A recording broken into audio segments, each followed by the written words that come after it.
Mensagem dessa noite, o título da mensagem dessa noite é por isso que temos confiança em Deus. Aleluia. Amém? É por isso que temos confiança em Deus. Você confia em Deus? Tem confiança em Deus? Então eu vou dizer por que nós temos confiança em Deus. É por isso que nós temos confiança em Deus. Segunda carta aos Coríntios, capítulo 3, versículo 3.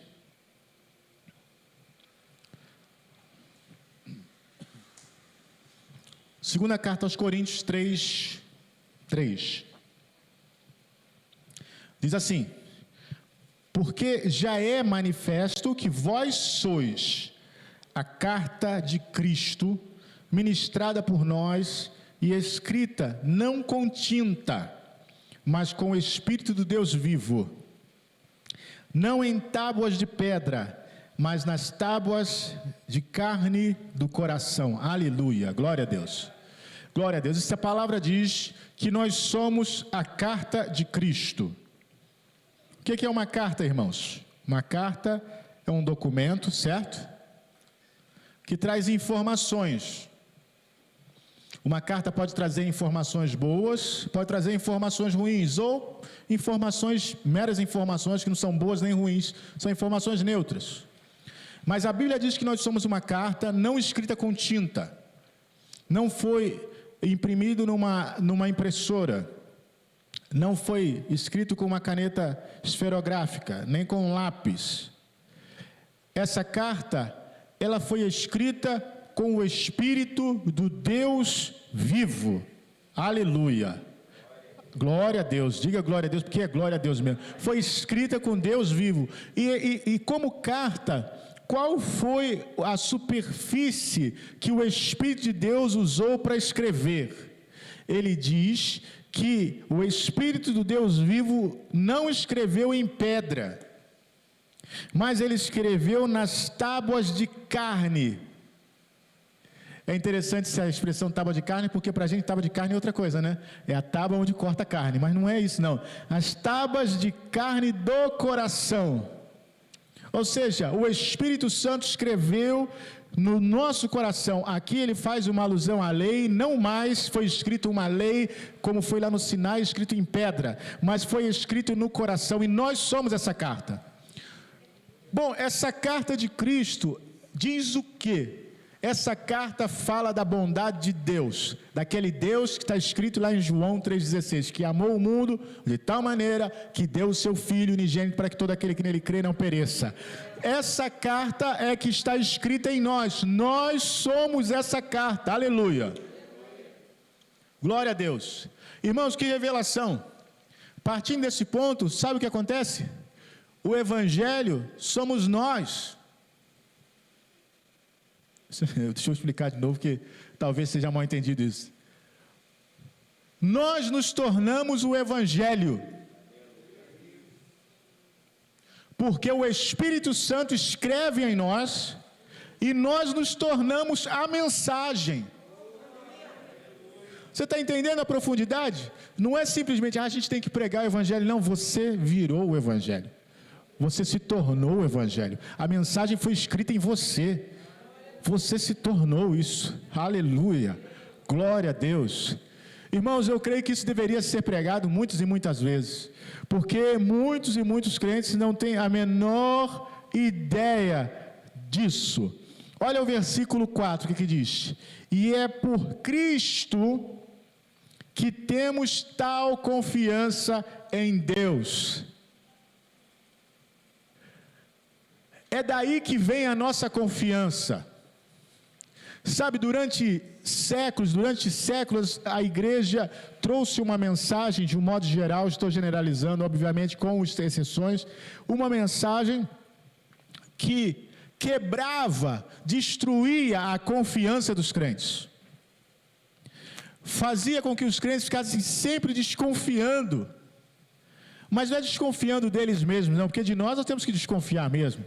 Mas desconfiando da obra que foi feita por Cristo no Calvário.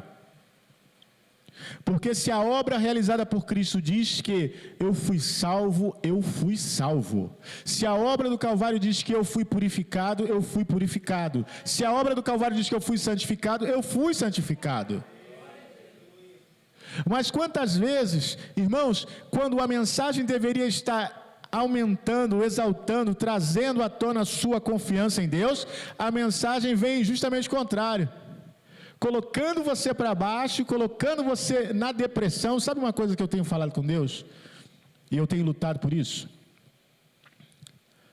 É que eu não aceito tristeza e depressão. Não aceito. No meio do povo de Deus, nem que a mensagem passe isso. Porque o Evangelho são boas notícias, irmãos. E boas notícias nunca trazem tristeza e depressão. Nunca, nunca, nunca. Então, mesmo que nós estejamos errados, a boa notícia é: pode consertar. Dá para consertar.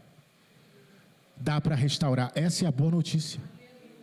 Mas já reparou que tem gente que só prega: você está quebrado, você está arrebentado, e não mostra o caminho de volta, e a pessoa fala: é isso mesmo, eu não presto, e vai para o lado da ponte. Mas o Evangelho não é isso.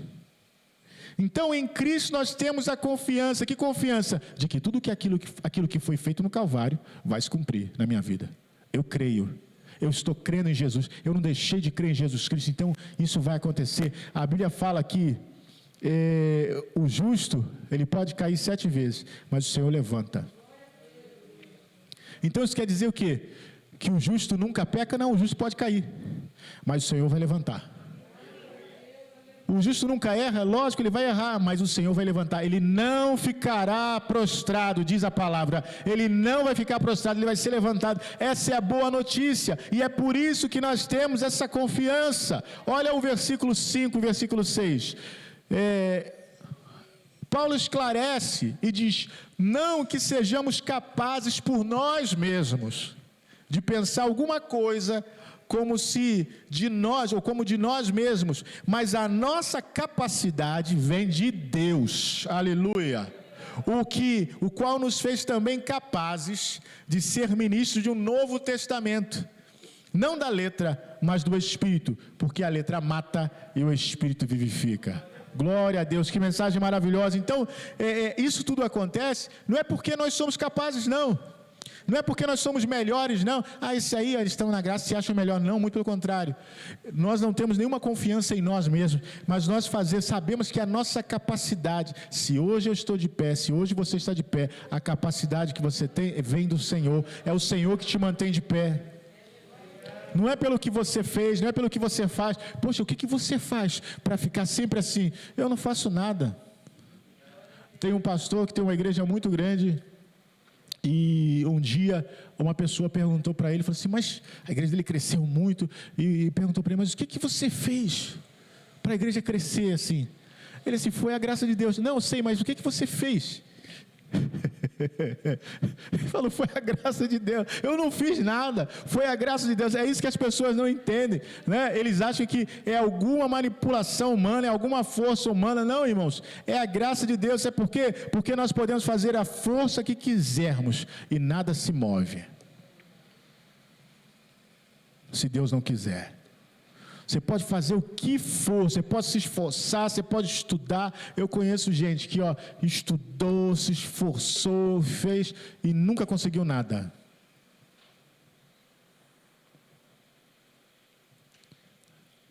Geralmente, o que dizem aí os palestrantes? Falam assim: olha, se esforce, né, se supere, e você vai conseguir. Isso é parte da verdade. Tiago explica: não diga amanhã vou a tal cidade, vou fazer isso, vou fazer aquilo, vou fazer aquilo outro. Vai fazer se o Senhor permitir, se o Senhor quiser. Se o Senhor não quiser, a gente não faz nada. Então nós que vivemos na graça de Deus, nós somos totalmente conscientes disso. Não é pela nossa força, não é pela nossa capacidade, como se a gente pudesse fazer alguma coisa, mas vem de Deus. A nossa capacidade vem de Deus. E pelo fato de nós sermos essa carta, de nós sermos o Evangelho, do Evangelho, de nos tornarmos a mensagem, ele diz também que Deus nos fez capaz de ser ministros de um novo testamento. o Novo Testamento. Há uma herança deixada nesse testamento. Ministros de um Novo Testamento. Ministro é servo, ministério é servir. Nós somos servos que apresentamos esse Novo Testamento. Esse testamento não é da letra, mas esse testamento é do Espírito, porque a letra mata. Ele está fazendo aqui referência à lei. A lei mata, mas o Espírito vivifica. A lei mata, mas o Espírito dá vida. E nós somos ministros do Espírito. Aleluia. Aleluia.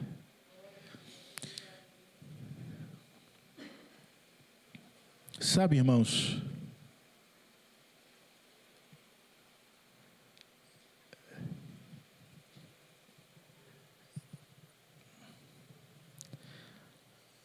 as pessoas hoje, no modo geral, querem ouvir mensagens de vitória, de bênção. E tudo isso há no Evangelho. Mas elas não sabem que essa vitória, essa bênção, ela se encontra em Jesus. Então, o que eu prefiro? Ao invés de simplesmente falar de vitória e de bênção, eu falo também, mas eu quero falar de Jesus, porque está tudo nele.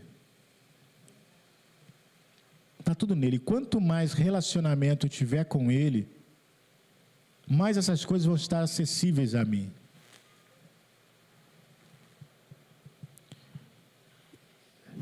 Quando nós pregamos o Evangelho da graça de Deus, esse Evangelho que não é por mérito.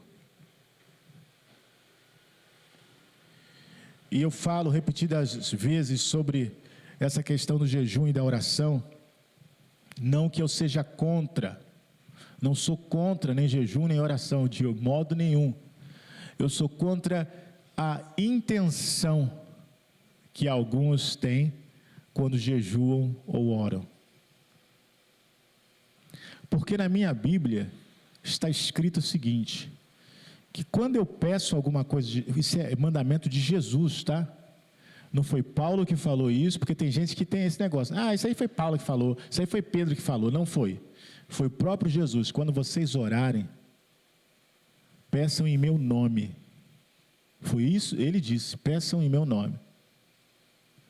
Pedir no nome de Jesus, ou pedir no nome de alguém, significa que aquele nome tem valor diante da pessoa que nós vamos pedir. E que o nosso não tem valor. Então, por que Jesus peça no meu nome? Porque se pedir no nome de vocês, vocês não vão receber. Peça no meu. Que aí vocês pedindo no meu nome, o que vocês pedirem, o Pai vai dar para vocês. Então está explicado. Então a nossa oração, ela só é válida por causa do nome de Jesus. É pelo nome de Jesus. Então pensa comigo. Se é pelo nome de Jesus, o que não pode faltar na minha oração? O nome de Jesus. É isso que não pode faltar. É a única coisa que não pode faltar na minha oração é o nome de Jesus, porque o restante todo pode ser mudado, mas o nome de Jesus não. Só que quando eu começo a acreditar que o meu jejum conta, que as horas que eu passo orando conta, para receber a bênção eu estou com um problema. Não, o que conta para eu receber é o nome de Jesus. O fato de eu jejuar ou de eu orar tem que ter outro sentido. Eu quero separar um tempo para Deus, eu quero ficar... para mim é importante ter esse tempo, 1 hora com Deus, 2 horas, 8 horas, seja lá quanto tempo for com Deus, é importante. Mas eu faço isso porque eu quero ter comunhão com Deus. Não porque eu estou precisando e se eu ficar mais tempo Deus vai me abençoar. Irmãos, não vai, não é por isso. Eu já acreditei assim, sabe, já vi muita gente que prega assim, olha, se você ficar lá, no mínimo 3 horas de oração, o Espírito Santo vai vir. Pelo amor de Deus.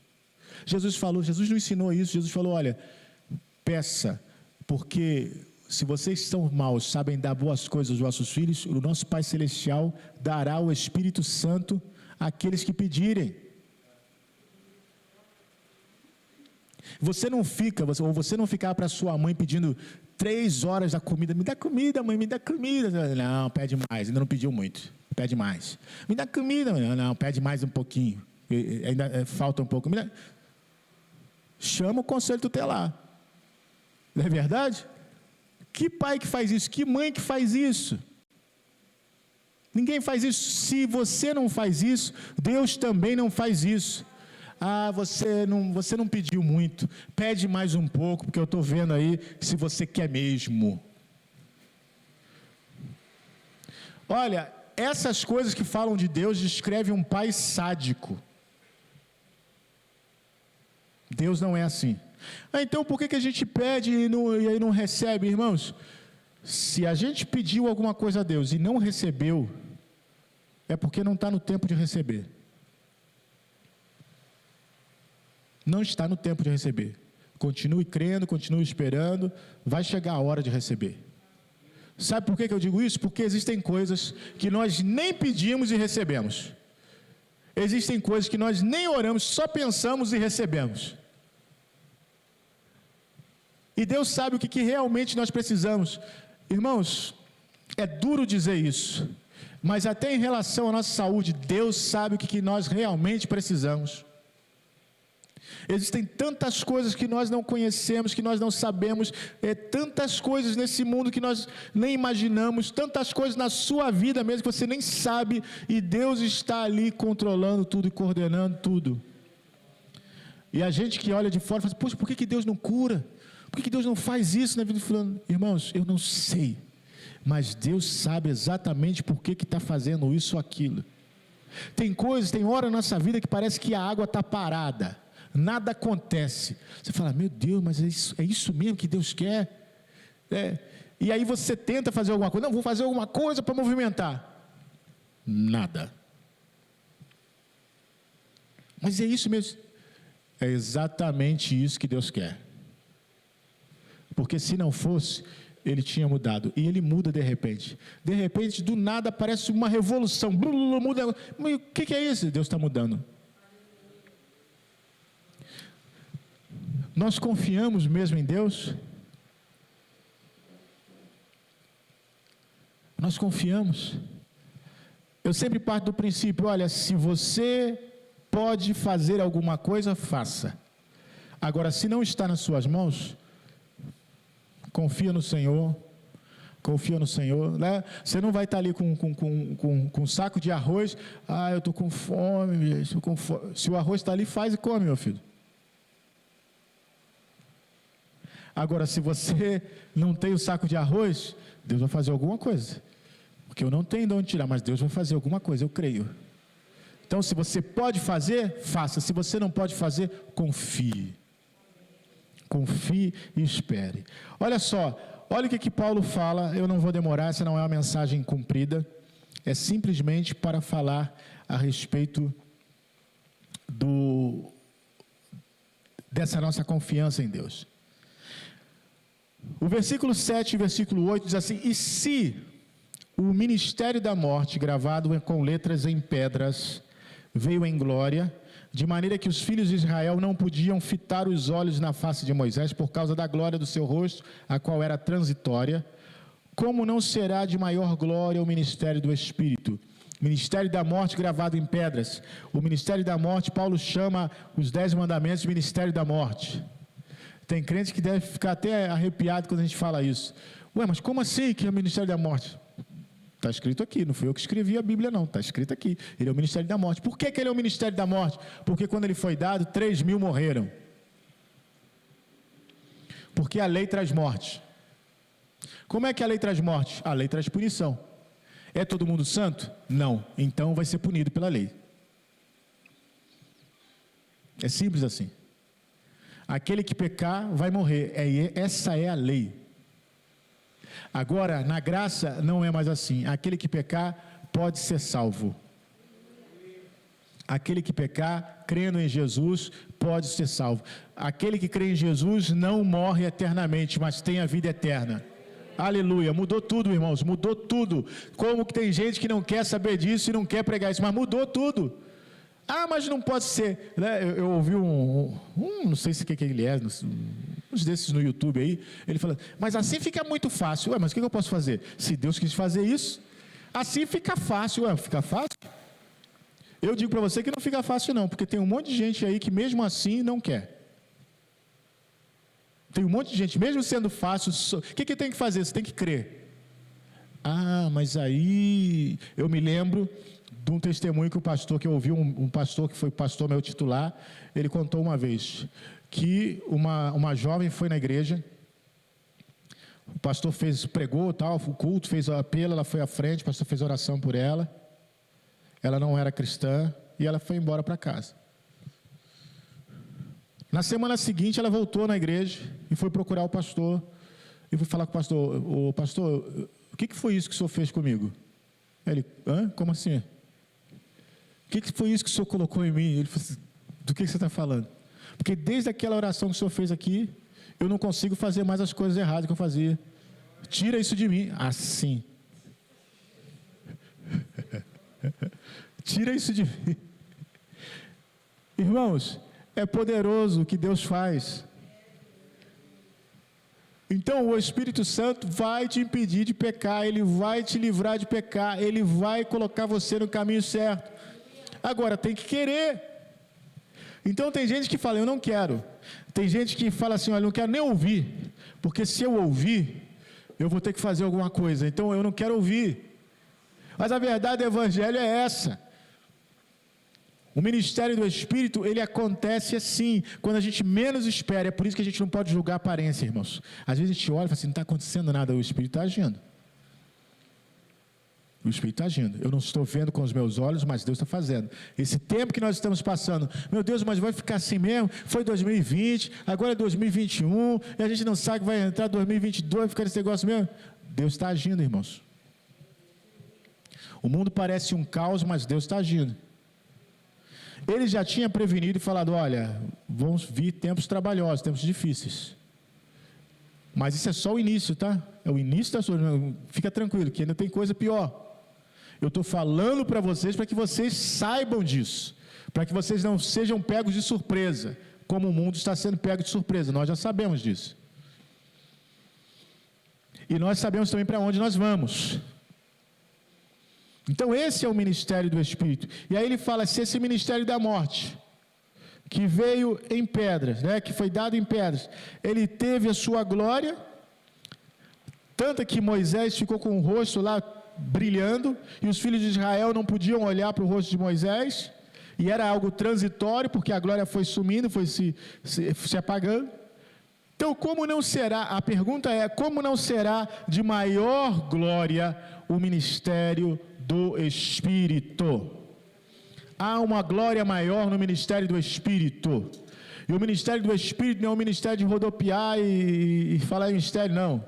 O ministério do Espírito é da obra do Espírito Santo nas pessoas. É como o Espírito de Deus age nas pessoas. Esse é o ministério do Espírito. Então, quando nós falamos da graça de Deus, nós enfrentamos maior oposição. Veja a vida do apóstolo Paulo. Ele foi tão perseguido pelos judeus, pelos seus próprios compatriotas, que ele chegou ao ponto de falar assim, olha, agora eu vou para os gentios, eu não aguento mais. Se nós formos olhar o ministério de Paulo, quanta afronta. Ele conhecia tudo aquilo, toda a lei dos judeus, ele sabia, ele era fariseu, ele sabia de tudo. Então ele foi expondo em cada ponto que a lei não podia explicar, ele foi expondo onde Cristo entrava e preenchia. Mas mesmo ele tendo razão, ele tendo coerência no seu argumento, os seus compatriotas não aceitavam, não queriam aceitar. E muito pelo contrário, perseguiam ele. Quando a gente estudou aqui, o livro de Atos, ele via para uma cidade, eles descobriam que ele estava lá, iam na cidade, arrumavam uma arruaça, ele tinha que sair de lá. Ele ia para outra cidade, eles iam atrás dele, foi isso. E quando nós começamos a pregar a graça de Deus, é assim também, irmãos. Há uma perseguição, não exatamente das pessoas, mas há uma perseguição do inimigo. Há uma perseguição do inimigo. Esses dias atrás, eu cheguei aqui, estávamos fechados há 2 meses, e tinha dado uma chuva não muito forte, mais ou menos. E eu cheguei aqui no templo e estava tudo molhado ali atrás. Tudo molhado. Falei, Jesus, quase que molhou câmera, quase que molhou mesa. Por 1 centímetro, literalmente 1 centímetro, irmãos, não molhou a mesa. A água pingou assim do lado, assim, ó. A mesa de som. E eu falei, Jesus Cristo, ô luta, né? O que eu vou fazer nesse negócio? Aí, consegui falar, né, com o dono daqui do lugar. Ele falou, pastor, nós vamos dar um jeito nisso aí. Aí conseguiu um senhor para consertar. Ficou aqui 2 dias, teve que tirar forro, subir no telhado, fez um monte de coisa lá. As telhas tinham saído do lugar, tinha telha quebrada. Ele consertou, mas não tinha chovido, né? Ele falou, pastor, aparentemente não tem mais por onde a água entrar, mas a gente precisa de uma chuva para testar. E não teve chuva mais. Mas ontem teve uma chuva. Mas não foi qualquer chuva, teve quase que um dilúvio, né? Foi muita chuva. Irmãos, foi uma alegria chegar aqui e está tudo seco. Não entrou uma gota d'água. E aí eu fico pensando, meu Deus, é sempre uma luta, sempre uma batalha, né? É sempre uma batalha. É sempre uma batalha. A gente transmite pela internet, a gente arruma um negócio na câmera, some um troço. Arruma um, quebra o outro. Né? E aí o que acontece? Tem gente que pensa assim, Senhor, o Senhor não está comigo? Não é isso não, irmãos. Ele está do nosso lado. Ele está do nosso lado. Ele é nosso aliado. Ele está conosco. Nós estamos numa batalha. Quando essas coisas acontecem, é o diabo mesmo querendo colocar contratempo.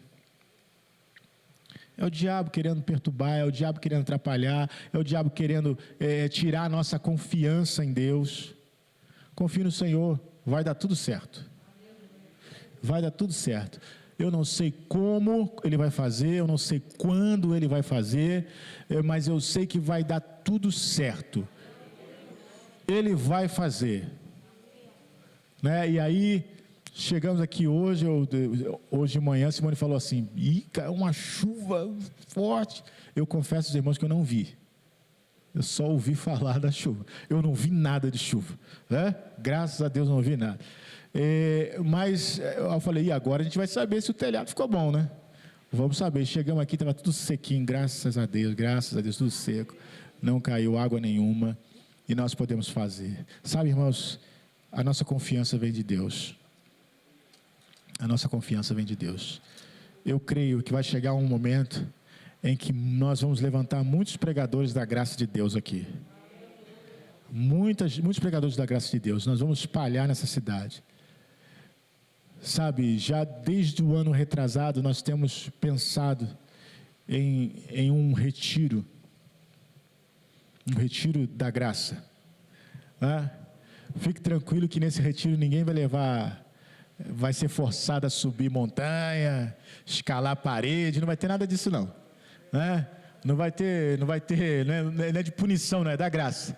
O retiro não é da lei, é retiro da graça. E nós temos pensado nesse retiro, temos sonhado com isso. Mas aí entrou pandemia, esse negócio todo, e não dá para fazer retiro, né? Ninguém tem como fazer retiro porque não pode aglomerar. Mas eu creio que vai chegar o momento da gente fazer esse retiro. E vai ser uma bênção. E nós sonhamos com muita gente fazendo esse retiro. Você não vai para o retiro para sofrer, não, irmãos. Você vai para o retiro para descobrir tudo aquilo que você é em Deus e vai sair dali fortalecido por isso. Você não vai ser conduzido a chorar porque você é um miserável pecador, não. Você vai sair conduzido a chorar porque você é amado. Eu quero ver as pessoas chorando porque são amadas, não chorando porque são desgraçados, pecadores que não prestam, não. Porque fazer alguém chorar porque é desgraçado é fácil. Que quantas vezes já viram uma desgraça, que aí eu só vou lembrando, lembra quando você era criança, seu gatinho morreu, lembra que sua mãe te botou de castigo, lembra que sua avó morreu, faleceu, logo depois foi seu avô, aí você, lógico você vai chorar, eu vou lembrar só coisa ruim na sua vida, você vai chorar, mas agora eu quero que você chore porque você sabe que você é amado. Olha, você é amado por Deus, você é amado por Deus, Deus está do seu lado, olha, Deus está com você, Deus está olhando por você, Deus está falando coisas boas a seu respeito, aí é isso que tem que nos trazer as lágrimas aos olhos. É isso, é a bondade de Deus. Tito fala isso lá na Epístola de Tito. Olha, a graça de Deus é que nos conduz ao arrependimento. É a misericórdia, a graça de Deus. E por último, irmãos, o versículo de número 9. Olha só aí. Diz assim: porque se o ministério da condenação foi glorioso, muito mais excederá em glória o ministério da justiça. Aleluia! Esse é o ministério que nós temos, irmãos, o ministério da justiça. Que justiça é essa? Da nossa própria justiça? Não, da justiça que recebemos através de Jesus Cristo. Ele é a nossa justiça. Ele é aquele que nos justifica, Ele é aquele que nos salva, aleluia, glória a Deus, e é por isso que nós temos confiança em Deus. Eu não tenho confiança em Deus porque eu orei 30 horas na semana passada, eu não tenho confiança em Deus porque eu dei o meu dízimo esse mês, eu não tenho confiança em Deus porque eu tenho orado muito, sabe, eu tenho orado nas madrugadas, então eu tenho confiança, não, eu tenho confiança em Deus por causa de Jesus Cristo. É por causa de Cristo que eu tenho confiança em Deus, porque todas essas coisas que eu faço como justiça não servem. Elas fazem parte da minha devoção a Deus, mas não servem como justiça. A única coisa que serve como justiça é o sangue de Jesus que me purifica, que me lava, e isso serve como justiça. Isso serve como justiça. Então eu creio nisso, então é por isso que eu tenho confiança, é por isso que eu oro crendo que vou receber. É por isso que eu falo crendo que as coisas vão acontecer. Não porque na minha voz tem alguma coisa, não, o pastor tem alguma coisa assim, quando ele fala, não tenho nada. Não tenho nada. A única coisa que eu tenho é a fé de que Jesus está comigo e que Ele faz acontecer na nossa vida, amém? Então comece a falar sim essas coisas, crendo, não porque você está falando, mas porque Jesus faz acontecer. Ele diz, criei, por isso falei, eu creio também e falo.